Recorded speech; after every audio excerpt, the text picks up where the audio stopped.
My name is Lauren, I'm 20 years old, and I've always been a daring person. Among my friends, I'm usually the first one to try new stuff. However, everything changed when I tried playing the closet game, a supposed ritual to connect to the afterlife. I've never been interested in any of those silly challenges you can find on the internet. I did hear about the closet game years ago, and it started becoming very well known again.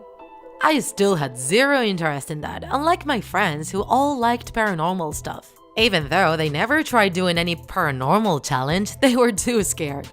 And even then, one time, they only talked about this stuff for days. We were 15 years old, and I wanted to be the most popular girl in my class, so I told them I would try the closet game.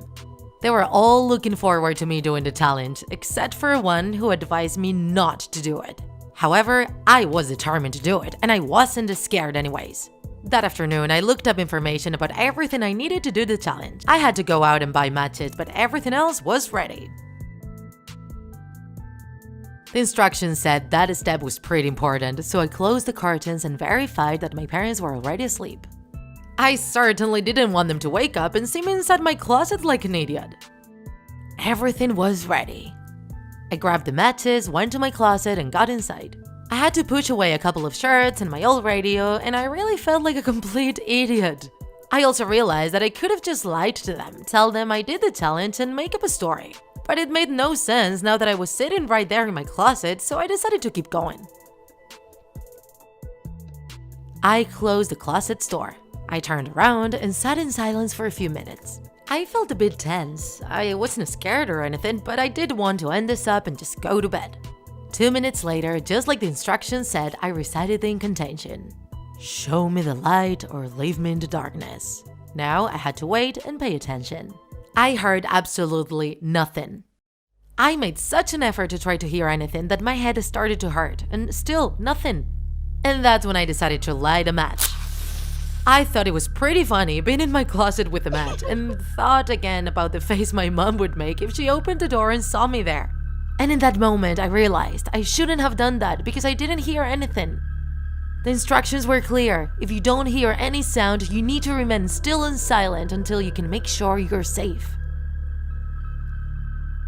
I didn't notice anything dangerous, so I just got out of the closet and finally turned on the lights in my room. I sent a message to my friends saying, "Challenge complete. Boring." And then went to sleep all fine and dandy. However, that night, something strange happened. I woke up in the middle of the night after hearing some weird whispers.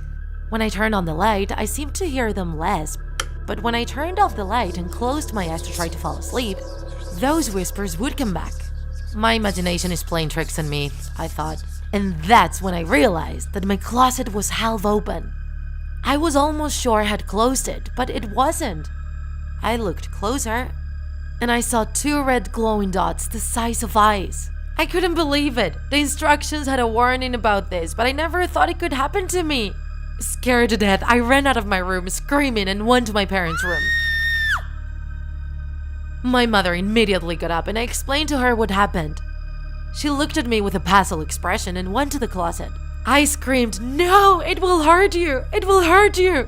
But with determination, she slammed open the closet's door and looked inside. There was a box of matches, the match I lit before lying on my old shirt, and a light from my old radio which I accidentally turned on. That was the most embarrassing situation I've ever gone through, and to top it all, my mom grounded me for being a drama queen. If you enjoyed this video, don't forget to like it. And if you want to see more Draw My Life horror videos, subscribe to our channel. See you in the next episode.